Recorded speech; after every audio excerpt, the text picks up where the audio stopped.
The NFL is raising the official 2025 salary cap, and I also want to talk about what players the Bears could cut to get even more cap space. All of that and more. Let's go ahead and get right into it.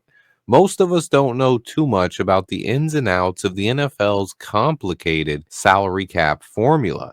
But I talked briefly last year about how much the cap is expected to rise over the next 3 to 5 years, due mostly to the NFL's new TV deals as well as the growth in revenue. As of today, the 2025 salary cap is still not officially set. But yesterday, the NFL sent out a memo to all 32 teams, giving them a $4 million range for what this year's cap will end up being. Now, a lot of people are going to make a huge deal about the cap being $20 million higher than it was last season, but this was already expected and accounted for in most salary cap projections. So it doesn't really change much for the Bears or the rest of the NFL. Sport Track has had the cap around 275 million for more than a year now. So the news about the NFL raising the salary cap 20 million from last season was already expected, but in the memo the NFL sent today, it said the cap would be between 277.5 million and 281.5 million, meaning it's going to surpass the projected number of 275 million, and the salary cap is going to raise for all 32 teams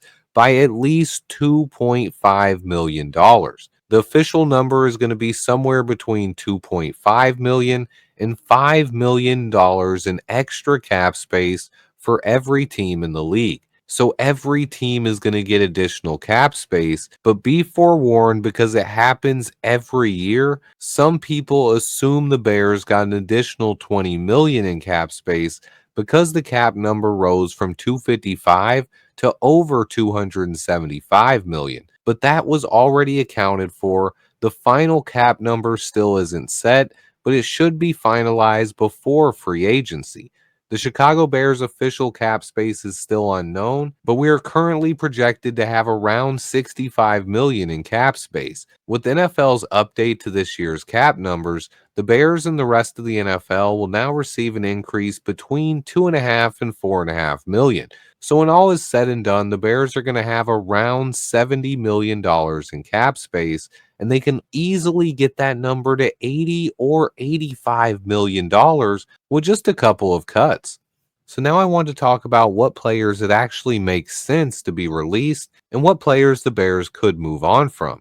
I think Gerald Everett is very likely to be released. So is Dominique Robinson. Those two guys free up some cap space, and then it really comes down to DeMarcus Walker and Ryan Bates.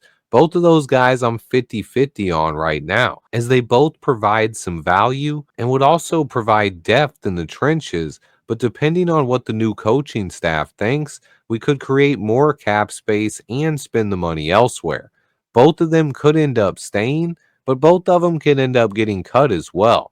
Now, some media outlets are going to go crazy and have us cutting a bunch more players to get up to $100 million in cap space. I simply do not see that happening. We have enough cap space already, and the players they're talking about cutting, for the most part, I just don't see it. The odds of Kevin Byard getting cut to me are not very likely. Yes, we could save 5.5 million, but we'd have to replace a reliable starter in our secondary. It's not impossible, but I do expect Byard to be back.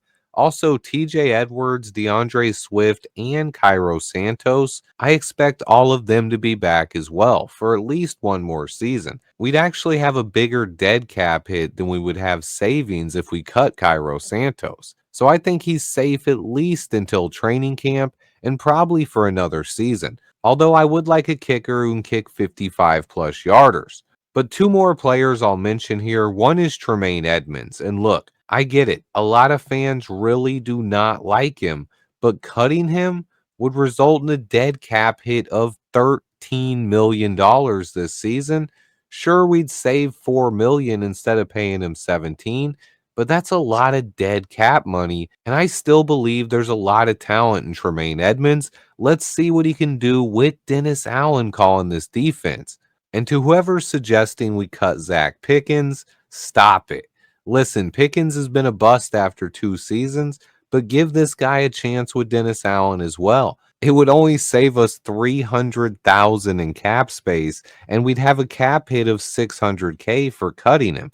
He's in the third year of his rookie year deal. We need to keep Zach Pickens and see if these coaches can develop some of his potential. Really, there aren't many other names to talk about. I do think it's possible that with the new coaching staff, maybe we could end up cutting Kevin Byard and bringing in a safety that Dennis Allen is familiar with.